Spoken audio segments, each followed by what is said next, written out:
She was just the boy's teacher, until the father began waiting at the school gate.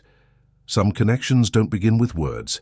They begin with a glance that lingers, even when the other pretends not to notice. Well, the schoolyard was nearly empty. The afternoon sun filtered through the trees, casting golden lines across the uneven concrete floor. Children slowly dispersed, colorful backpacks bouncing, laughter echoing down the corridors. Helena gathered the books, the whiteboard marker, and the scribbled worksheets. The bell had stopped ringing minutes ago, yet she still remained there, immersed in the silence that follows the noise. It was her favorite moment of the day, when everything slowed down and she could finally hear the sound of her own breath. But that afternoon, something made her pause. Through the window, she noticed the same car parked across the street. Dark tinted windows, engine off. She recognized it. The same model, the same color, always in the same spot every day at 5 o'clock. For a moment she tried to ignore it, but the windshield caught the light just right, and she felt the weight of a gaze she couldn't see. She knew it was him, Gabriel, Mateus's father, the man who, since the start of the semester, had come like clockwork to pick up his son, polite, reserved, a quiet voice and an observant gaze, a widower for 3 years.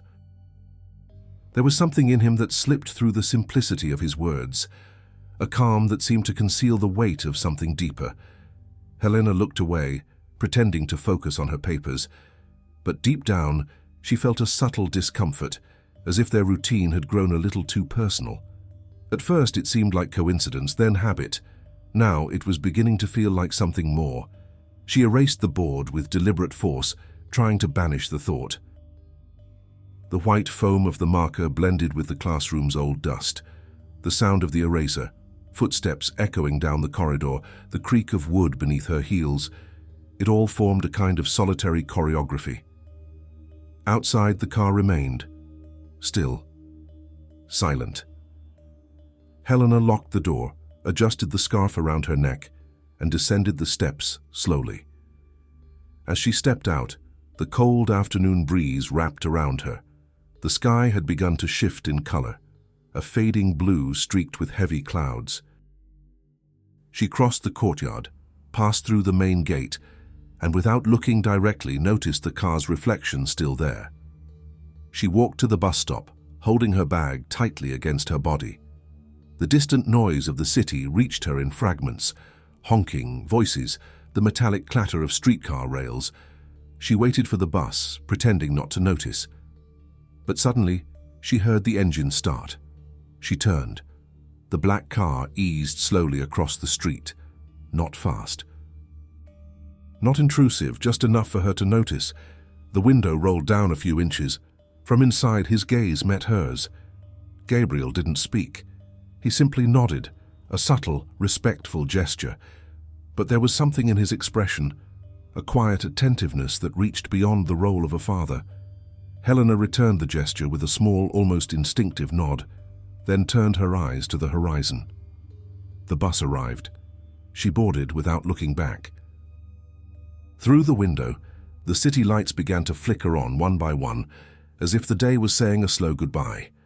Helena took her seat, opened her notebook, and pretended to review her students' homework, but her eyes stayed fixed on the glass, watching the reflection.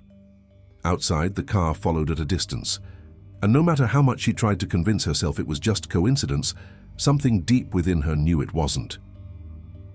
Her heart beat a little faster, not out of fear, but with a restlessness she didn't know how to name. The streets narrowed, traffic thinned, and the car vanished around a bend. Helena let out a breath, leaning back into her seat. The hum of the bus engine merged with the memory of Gabriel's voice, soft, deliberate, from the few conversations they'd shared during parent meetings. There was something about him that lingered after he left. A different kind of silence. Almost sweet. The kind that follows you like a memory you're not sure you invented, but she didn't yet know that everything was about to begin, right in that very moment. The week began with the same predictable rhythm as always. Mornings at the school were filled with the usual chorus of overlapping voices, ringing bells and hurried footsteps. Helena arrived early, before the other teachers. She cherished the silence of empty classrooms, the scent of chalk mingled with aged wood, the way sunlight poured through the windows and turned dust particles into tiny constellations. She was 34, reserved, composed, with a calm voice and gestures that seemed chosen with care. There was a quiet watchfulness in her eyes, like someone who had learned to observe before speaking. She rarely spoke of her personal life.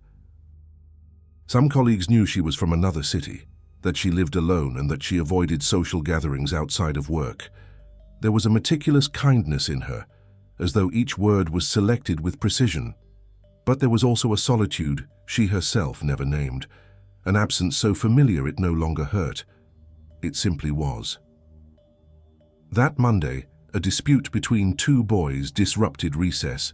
Mateus, Gabriel's son, had gotten into a fight over a drawing. Another teacher called for Helena. When she arrived, both boys stood with flushed faces, the torn paper on the floor between them. Helena knelt down, her tone steady but gentle. "Mateus, look at me. What happened?" The boy lowered his gaze. "He said my dad wasn't coming to get me." "And that made you upset?" "He doesn't know anything." Helena waited a moment before responding. "Sometimes people say things without thinking, but what you do next is what really matters." Mateus took a deep breath, eyes still watery. "Can I say I'm sorry?" "You can, and you should." The two boys shook hands, awkward and silent. Helena smiled softly and left them, picking up the torn drawing. She placed it in her desk drawer without really knowing why. That afternoon, when the courtyard had nearly emptied, there was a knock on her classroom door. It was the principal, accompanied by a tall man in a blue shirt and serious expression. "Ms. Helena, this is Mr. Gabriel Tavares, Mateus's father." She nodded, surprised, and greeted him. Up close, he looked different, deeper voice, focused eyes, and a quiet presence that effortlessly filled the room.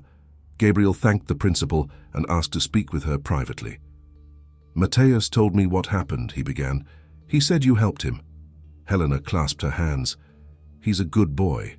Just reacted on impulse." "I know," Gabriel replied. "It's hard for him. Since his mother passed away, some days he holds everything in, until he can't anymore." The word "past" hung in the air with a weight that felt old. Helena kept her gaze steady, but something in his voice moved her. It wasn't open sorrow, it was the way he carried it, as if he had made peace with an absence that never truly leaves. "School has been important for him," she said after a moment. "It's a place where he feels safe." Gabriel nodded. "And you, Ms. Helena?" She blinked, surprised. "Me? Yes. Who takes care of the one who teaches everyone else how to behave?" Helena took a moment. "I have enough," she replied. That answer made him smile, just a brief, almost imperceptible smile. There was a boundary in her words, and he seemed to respect it. The silence that followed was strange, not awkward, not light, but filled with something neither of them could yet name. Before he left, Gabriel thanked her again. "Mateus is lucky to have someone like you around." "He just needs routine and patience," she said. "Patience," he repeated as if tasting the sound. "That's something I lack sometimes."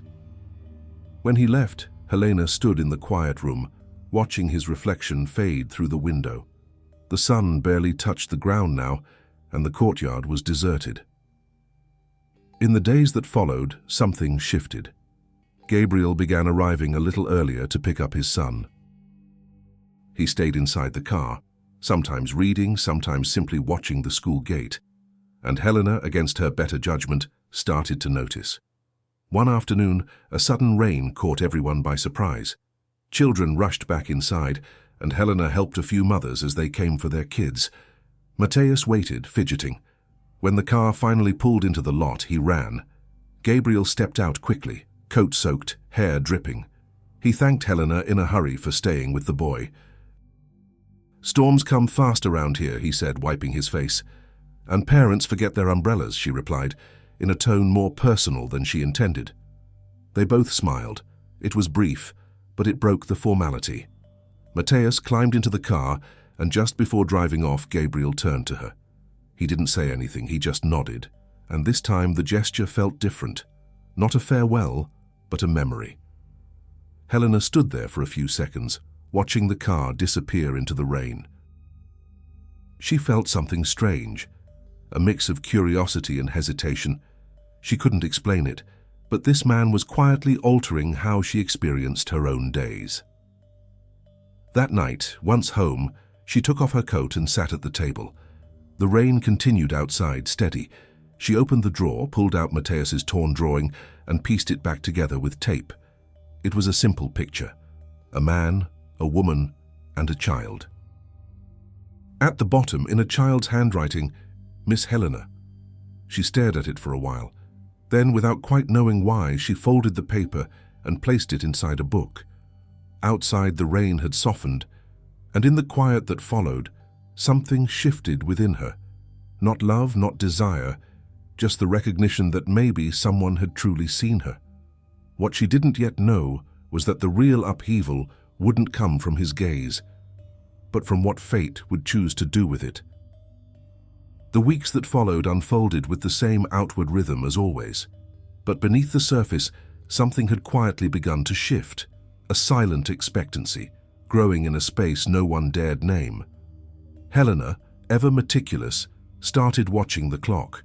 The exact minute Gabriel would pull up outside. The stillness with which he waited, like time had its own pace when he was near. She began noticing details that hadn't existed for her before. The soft thud of the engine turning off, the glint of sunlight bouncing off the windshield, the way Mateus sprinted toward the car. And every time, just before she turned away, Helena found herself searching for his eyes. That brief moment when their gazes met, even if neither said a word.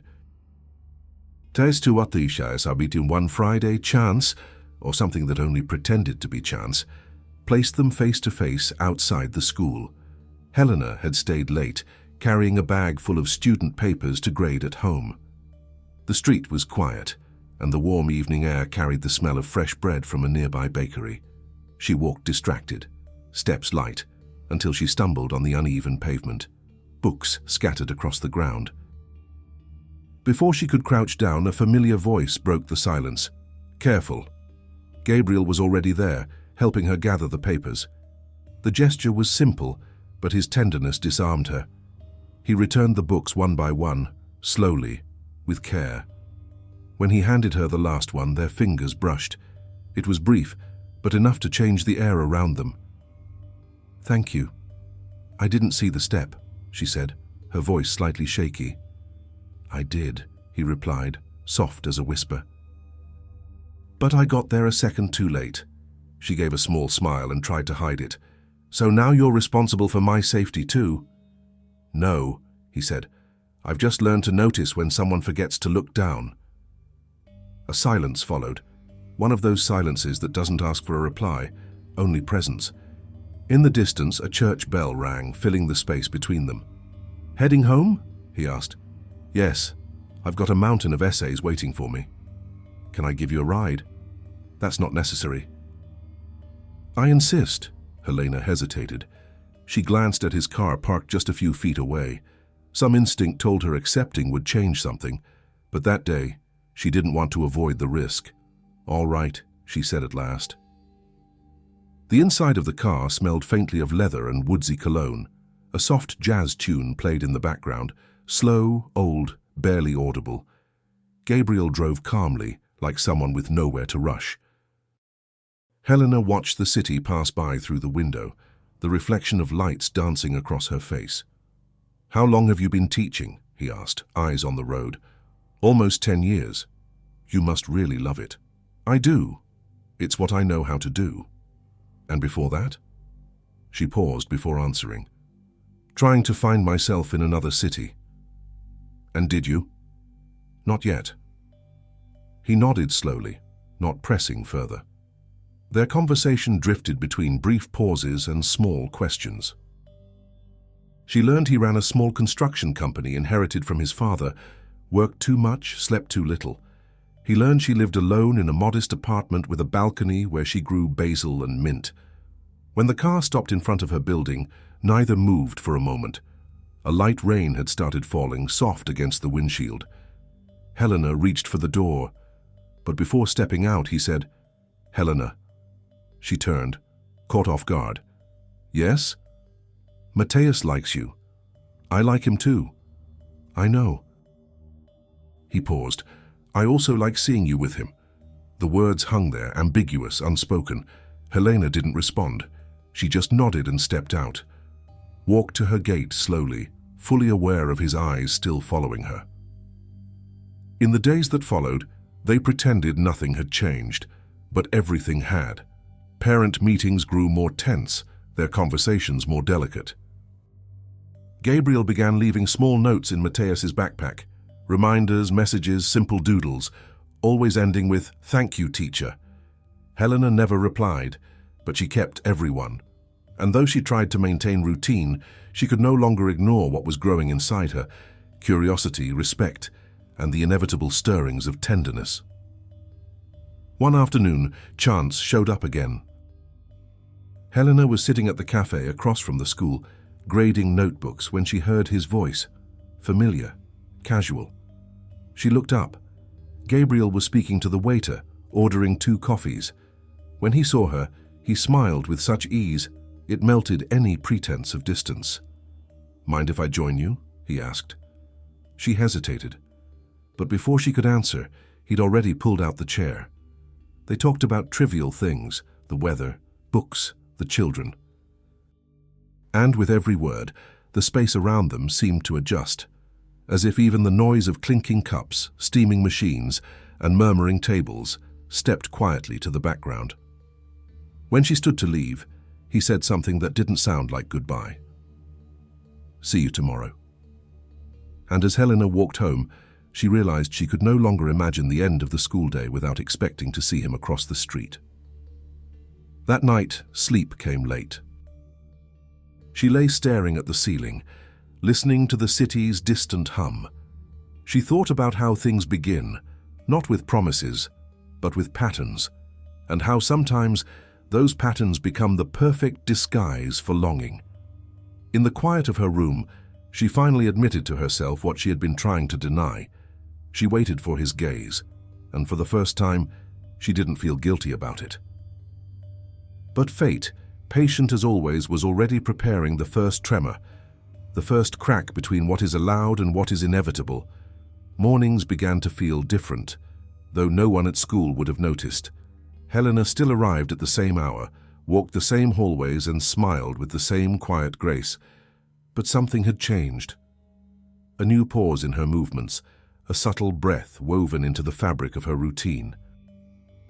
Time began to stretch in the minutes before the final bell, when she knew Gabriel would be outside in the same car, wearing that same discreet expression. His presence had become a fixed point in her day, something she hadn't expected, but slowly, quietly, began to desire. It wasn't just a man's interest in a woman. It was something more still, more silent, as if 2 people had recognized in each other a shared absence. One morning, the principal asked Helena to lead a group of students in a special reading project. Each child would present a piece to their parents at the end of the month. Among her tasks were a few one-on-one tutoring sessions. Matthias was on the list. When she saw his name, she paused, but duty was clear.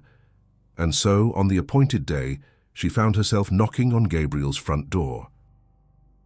The house sat on a tree-lined street near the river, an older home with large windows and soft flowing curtains. The garden was well kept and smelled faintly of lavender. Matthias opened the door with a wide smile. "Miss Helena," he said, beaming. "My dad's outside working on the car." She stepped in, letting her eyes absorb the space. It was tidy, well organized, but absent of a woman's touch. Stacks of books, empty frames, and the quiet of a house that had grown used to missing someone. Gabriel entered shortly after, his hands still streaked with grease. "Sorry for the mess," he said, half sheepish, half serene. "Wasn't expecting company this early." Helena smiled faintly. "Don't worry, I'm only here for Matthias." But even as she said it, something felt off. The space felt too intimate. The air carried someone else's memories. On the sideboard sat old photographs, a young woman's serene smile holding a smaller version of the boy, his wife. Gabriel noticed her gaze and stepped forward. "Her name was Anna," he said calmly, without evasion. "She passed away 4 years ago." Helena lowered her eyes, unsure of what to say. He continued, "Sometimes I still feel like she might walk through that door any minute. And yet, I know she won't." The silence that followed wasn't awkward. It was a silence of recognition. Two people who understood the language of loss without needing to translate it. Matthias called to them, asking for help with the text. Helena joined him at the table and began to guide him. Gabriel stayed nearby, watching. The three of them, in that moment, formed an unexpected harmony, something between home and memory. The private lessons became weekly. At first, Gabriel stayed close. Then, little by little, he began to give them space. But when he returned, the way he looked at Helena had changed. It was no longer the respectful gaze of a father and a teacher. There was now a quiet complicity. One afternoon, Matthias fell asleep on his books. Helena tried to wake him, but he was exhausted. She covered him gently with a blanket and began to tidy up. Gabriel entered silently. "He's asleep?" "Yes, he's tired." They stood face to face, just a few feet apart. Neither knew what to say. Silence filled the room again, but this time it felt heavier, tangible.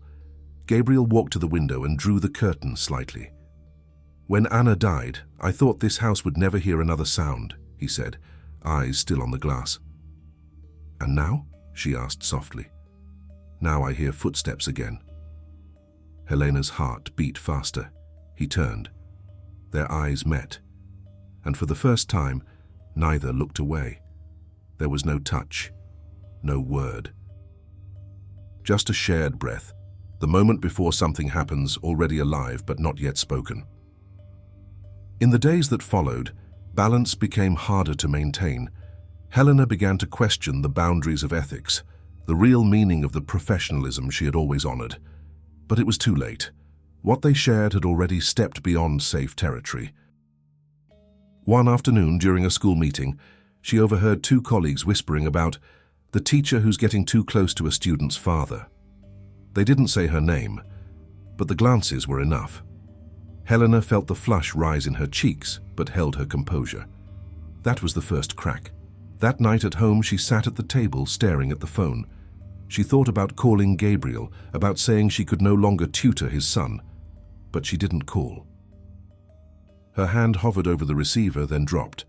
Outside, the city breathed slowly, muted sounds in the distance, and in that quiet she understood. What tied her to him wasn't desire, it was recognition. Two solitary souls who had, by some accident, found shelter in each other. The following Sunday, an envelope arrived in her mailbox. No return address. Inside, a small slip of paper, neatly handwritten. For some people, the end of class is never enough. G. Helena read it once, twice, 3 times. Then she placed it in the same drawer where she kept Matthias's drawing. She stood there for a moment, gazing into nothing, feeling the thin air of something she couldn't name yet. She knew something was stirring beneath the surface, and that sooner or later, what felt like tenderness now would inevitably become dangerous. And still, the next morning, when she stepped out to go to work, she wore the same blue scarf. She knew he'd notice, and when she saw him waiting across the street at the end of the school day, her heart reacted with the precise rhythm of someone who already understands the mistake and chooses to repeat it anyway. The rumor began in the quietest way. A whisper in the hallway, a lingering pause when Helena walked by, a glance that measured instead of greeting. There were no direct accusations, just the suggestion of something, and that was enough to begin eroding a reputation. The atmosphere at school shifted. Conversations halted when she entered the teacher's lounge. Some mothers began watching her more closely during dismissal, their eyes attentive to every interaction between her and the parents. And like all insinuations, what remained unspoken gathered power, because what isn't said aloud often echoes the loudest. Helena noticed the shift, but it took her time to react. First she ignored it, then tried to explain it away. But little by little, she felt the weight of those collective gazes, not accusatory, but quietly condemning. One morning, the coordinator called her in for a conversation. The room smelled of stale coffee and paper. "Miss Helena, I need to ask for more caution in your interactions with the parents," the woman said, voice composed but cutting. "Are you referring to a specific situation?" Helena asked. "I've been receiving comments. I don't like to give credit to rumors, but it's my duty to inform you." Helena remained composed. "There's nothing inappropriate." "I hope not," the coordinator replied after a calculated pause. "You're a model professional, but you know how cruel appearances can be." The conversation ended without formal reprimand, but its impact was immediate, the unspoken warning that she was being watched. Farsindai Kito that afternoon, when Gabriel arrived to pick up Mateus, she was already waiting in the classroom. She closed the door before speaking. "They're talking about us." He furrowed his brow. "Talking about what?" "That there's something between us, something there shouldn't be."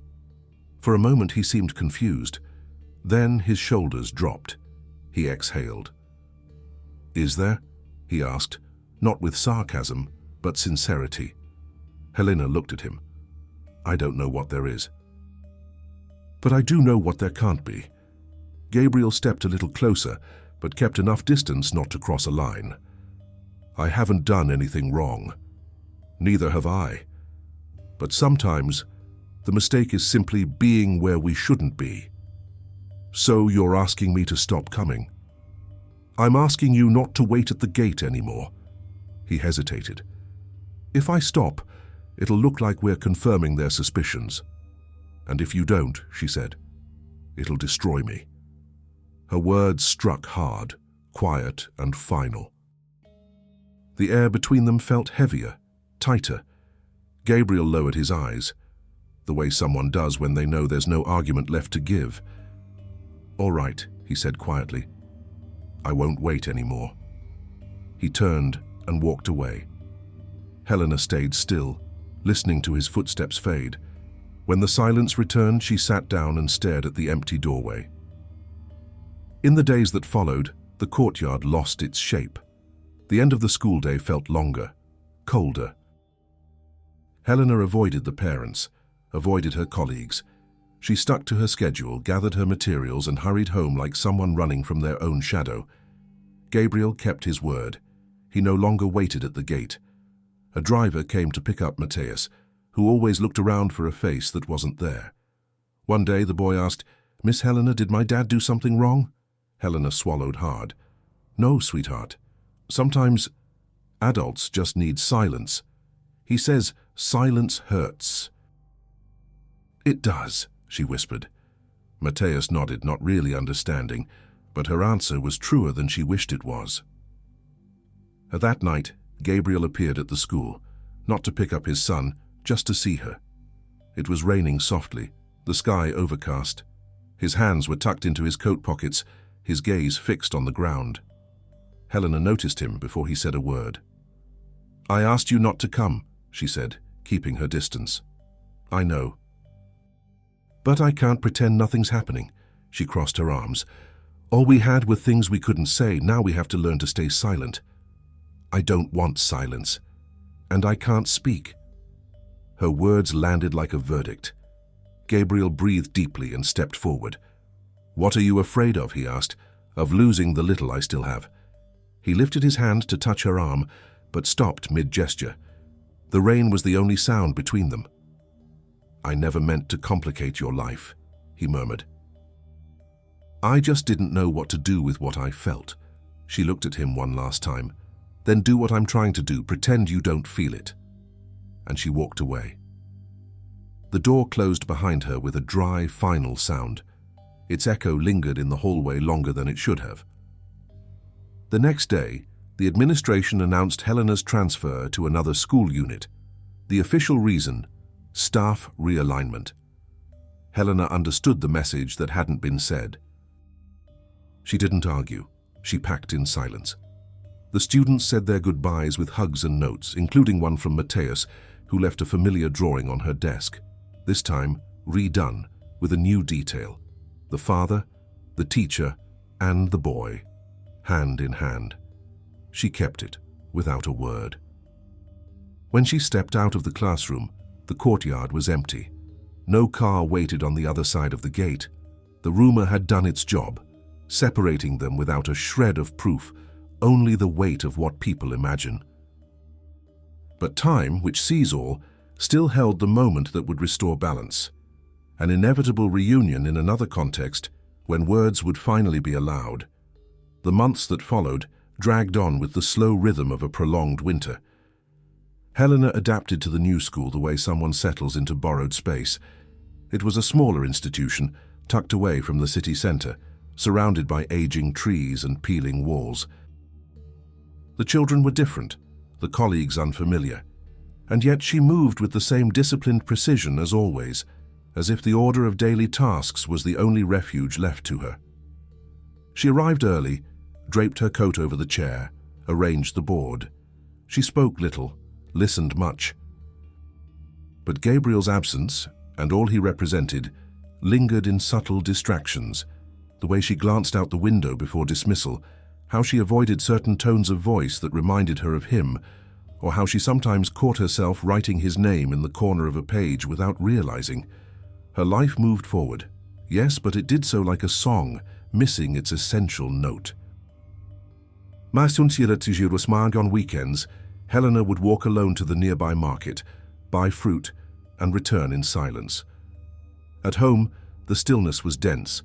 Sometimes she'd turn on the radio just to hear human voices, news broadcasts, old songs, anything to fill the space.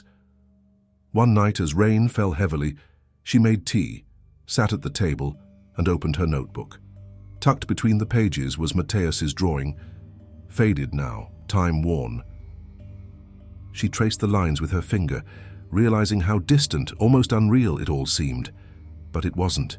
There was still something unresolved between her and the past she had pretended to forget. 2 weeks later, an unexpected email appeared in her inbox. Sender: gabriel.tavares@tafconst.com. Subject: a request. The message was brief. Helena, I'm not sure if I should be writing, but my son asked about you again. He said the drawing he made for you is still safe, and that he wants to give you another one personally. If you're willing, just for him, would you meet for a coffee? G. Helena stared at the screen for a long time. His name stirred something she had carefully numbed. She considered ignoring it, but when it comes to repressed feelings, silence isn't a solution, only a delay. She took a deep breath and replied, with the formality of someone trying to contain the inevitable. Dear Gabriel, I hope you're both well. There's no need to meet, but I appreciate the gesture. Please tell Mateus I've kept his drawing with care. H. She hit send and closed the laptop, but regret came quickly, an unrest that lingered for days. 2 months later, life returned the meeting she had tried to avoid. It was a Thursday afternoon, at a literacy event organized by the city. Helena had been invited to present a reading project. As she walked among the bookstands, a familiar voice called her name. She turned slowly. Gabriel was standing there, wearing the same kind of shirt, the same steady gaze. But something in him had changed. A quiet weariness, a new kind of calm. Beside him stood Mateus, taller now, but with eyes still full of warmth. "Miss Helena!" The boy ran to her, beaming. "I knew I'd find you." Helena knelt to embrace him, and the gesture undid her completely. For a moment, everything else vanished. The school, the rumors, the time. There was only that child, and the memory of something beautiful. Gabriel kept his distance, waiting a few steps behind. When she rose, he spoke. I didn't mean to intrude. Mateus insisted on coming. There's no need to explain, she said softly. I'm glad to see him well. He's grown, she added. And more stubborn, Gabriel replied with a half smile. Their conversation was brief, measured, as if they were both afraid of waking something that had only been sleeping. Before they left, Gabriel pulled a small envelope from his pocket. He made another drawing, he said you should have this one too. Helena accepted it, hesitantly. Inside was a new picture, the same trio as before, now with more details, the father, the child, and her. But this time there was something else in the background, a house. The gesture unmoored her. She looked at Gabriel, and they understood each other without needing words. That night, she left the drawing on the table and stood staring at it for minutes, and for the first time she allowed herself to cry.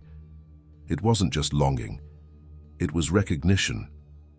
The quiet understanding that some connections are so unlikely, they defy time, context, even judgment. She had tried to move on, tried to rebuild, but what tethered them wasn't something time could erase. It was the kind of bond time only silences, until the right moment to speak again. At the following week, a letter arrived, delivered by hand with no visible sender, but she recognized the handwriting instantly. Helena, I didn't come after you out of stubbornness, but out of respect for what remained.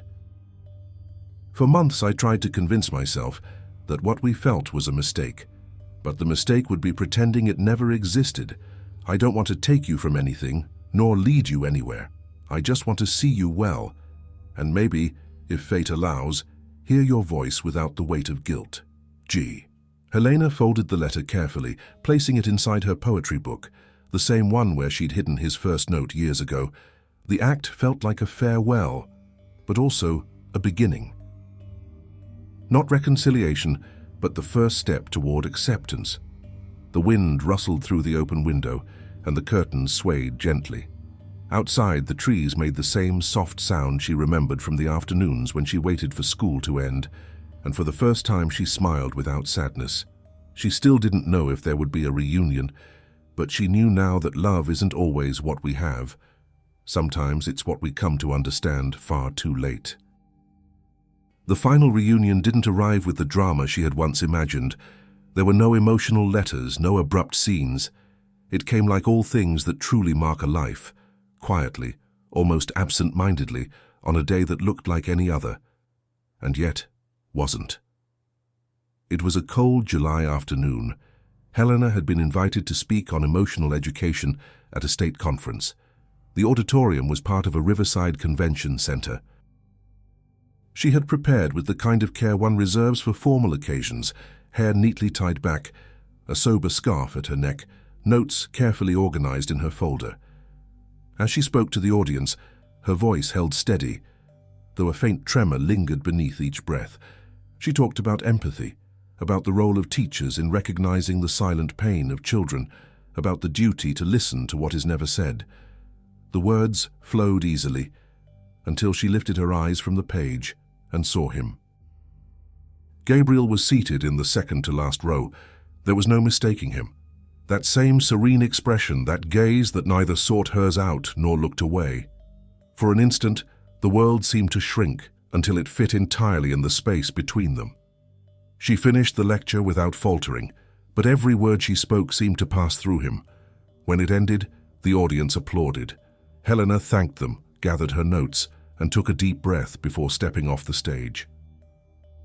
She knew he would wait, and he did.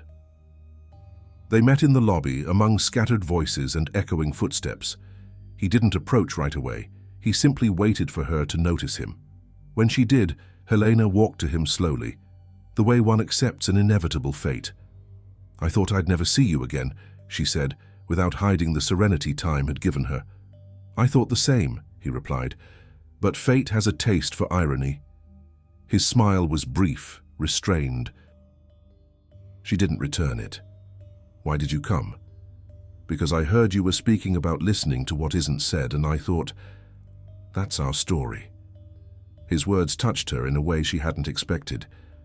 They stood in silence for a while. The space between them felt smaller now, but still full of things left unanswered. "Helena," he said, lowering his voice, "I didn't come here to ask for anything. I just wanted to see you again, without the weight of guilt." She looked at him for a few moments, trying to understand if what she felt was anger, longing, or just exhaustion. "And did you?" she asked. "I'm not sure yet." His eyes lingered on her face, as if trying to memorize something before it disappeared.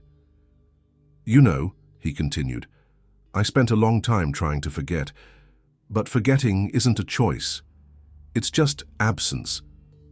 "And absence," she replied gently, "can be a form of love, too, just not the one we wish for." A pause followed. The kind of pause in which the air itself seems to hold a decision. He stepped closer. "I shouldn't have let you carry the weight alone," he said. "No one forced me to stay. I chose the silence. And you paid for it. We all pay for what we keep quiet, Gabriel." She looked away. The memory of the classroom, the hushed conversations, the rumor that dismantled her life. It all came back, quiet but vivid. "I lost my place, my peace, my trust. And I lost the right to look for you," he answered. They stood face to face, motionless. Time felt suspended. The noise around them faded. Helena took a step forward, almost involuntarily. They were now close enough to hear each other breathe. She looked up and said, "Do you know what hurt the most?" "What?" "Loving you in silence, and never having the courage to call it love." Gabriel closed his eyes for a moment. His body seemed to shudder slightly. When he opened them again, there was something vulnerable in his gaze, something time had not erased. "And what if it still is love?" he asked softly. Helena didn't respond right away. She looked around, watched the crowd thinning, the lights dimming, the evening settling outside. "Then it will have to learn to be something else," she said, "because I'm no longer the woman you once knew." There was no bitterness in her voice, only truth. And in that moment, something shifted between them. The love that had once been made of guilt and restraint was now becoming something else, recognition, mature, painful, but free. They walked out of the auditorium together. Outside, the wind carried the scent of the river. They strolled in silence for a few minutes until they reached the water's edge. "Sometimes I think none of it should have happened," he said. "And I think the opposite," she replied. "Because everything that happened taught me what I want, and what I'll never accept again." Gabriel nodded. "And what do you want now?" Helena took a long breath. "Peace, not the peace of feeling nothing, the peace of feeling without shame." He smiled gently. "That's probably the most we can ask for." She turned to face him. "And you? What are you looking for?" "A way to exist around you, without hurting you." The wind lifted her hair, and for a moment he reached out, tucking a strand behind her ear. The touch was soft, but enough to summon every old gesture between them. There was no kiss. There was no space for one. Not here, not anymore. But what passed between them was even more intimate, a long, silent gaze in which everything was said. Helena smiled for the first time in months, a small, fleeting smile, but whole. Then she stepped back. "Take care of Mateus," she said. "I always have. And take care of yourself too." She turned and began to walk away. Gabriel stood still, watching her disappear. He didn't call after her. He knew some stories don't end with reunions. They end with late understandings. She reached the corner, turned slowly, and vanished. He remained. The wind picked up, scattering leaves across the pavement, and for a moment the world felt still, as if time at last had paused to listen to what had remained. The years that followed passed with the slow grace of things that finally find their own rhythm. Helena moved into a small house atop a hill, overlooking the river. There, time seemed to stretch itself out, and silence ceased to be absence. It became company. The porch became her favorite place. In the mornings, she drank coffee to the sound of birdsong and the distant hum of traffic. In the afternoons, she graded papers or read. At night, she jotted down quiet thoughts in a blue-covered notebook, fragments of reflection she never showed anyone. There was no longer loneliness, at least not the kind that weighs. What remained was a lighter stillness, a peaceful knowing that some pains never truly heal. They simply settle into us until they stop hurting. Mateus grew up. Every now and then, she'd receive an email from him. Short, eager messages typed in a rush, updates about exams, school, the first time he traveled on his own. In one message, he wrote that he had started writing too, and one of his pieces had been published in the school paper. He said he loved to observe people and invent stories for them, and he always ended the same way. "Thank you, teacher, for teaching me to hear what isn't said." Helena read each message like a surprise gift. She saved them all in a folder labeled simply Autumns. The name felt right. There was something autumnal about her life now, a quiet, seasoned kind of beauty where the leaves fall, but the tree stands firm. One afternoon, while walking through the city center, she wandered into an old bookstore. The air smelled of paper and wood. As she flipped through a book of poems, she heard a voice she would recognize even after all these years. "Still reading poets who write about loss?" Helena turned slowly. Gabriel stood there, his hair now streaked with gray, his gaze still serene, but lighter somehow. He wore a dark coat and held a children's book in his hands. "It's a gift," he said, catching her glance. "For Mateus, he's going to be a father." The news surprised her, but in a beautiful way. "A father?" "Yes," he smiled. "And you haven't changed." She shook her head gently. "No one stays the same. We just learn how to appear that way." They walked together between the shelves for a while, talking about little things, the weather, book prices, how quickly time had gone by. There was no longer the weight of what had been. Everything felt natural, as if life had waited for the right moment for them to meet again, without pain. Before parting, he said, "You know, sometimes I think what we had was a beautiful mistake." She looked at him calmly. "And I think it was the right memory at the wrong time."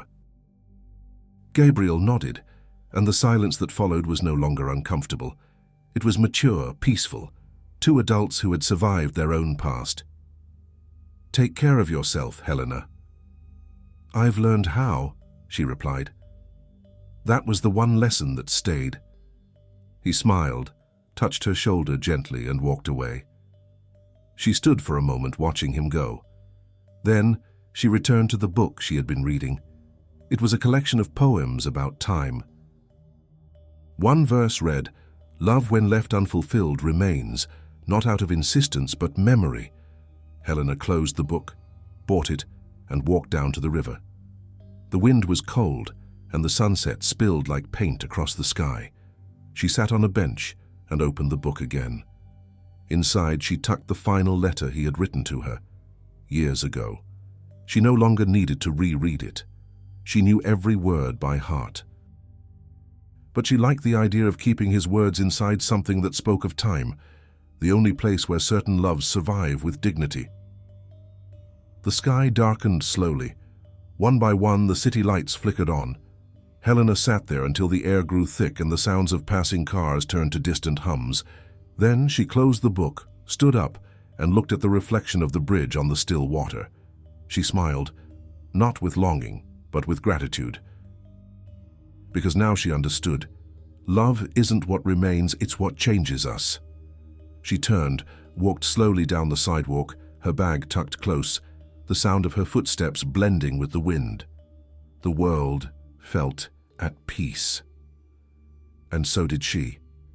In the distance, a bell rang out, the same sound that once echoed through school hallways when everything was just beginning. But this time, it didn't signal an ending. It was only a reminder that time had done what it was meant to do. And this time Helena knew with absolute clarity, it wasn't coincidence, it was destiny disguised as farewell. How many Helenas do you know? Women who lived stories they never got to tell, who felt too much in silence, and loved in the space between what was allowed and what was possible. Women judged for what no one understood, who carried the weight of blame when all they ever did was feel, perhaps at the wrong time, but always truthfully.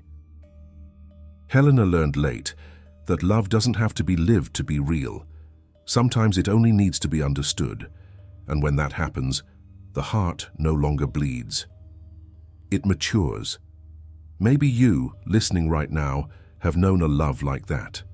A love that never fit into words, that remained tucked inside the pauses, that you learned to carry with dignity, even when no one else understood. Tell us in the comments where you're listening from, and if you feel called, share the part of your story you've never had the courage to say out loud. Because stories like Helena's don't end with a kiss, they end with a beginning. That moment when we finally understand that even the love that didn't work out can still make us better people. She was just the boy's teacher, until his father started waiting for the school bell to ring. But in the end, she was the one who learned to wait, not for someone else but for herself.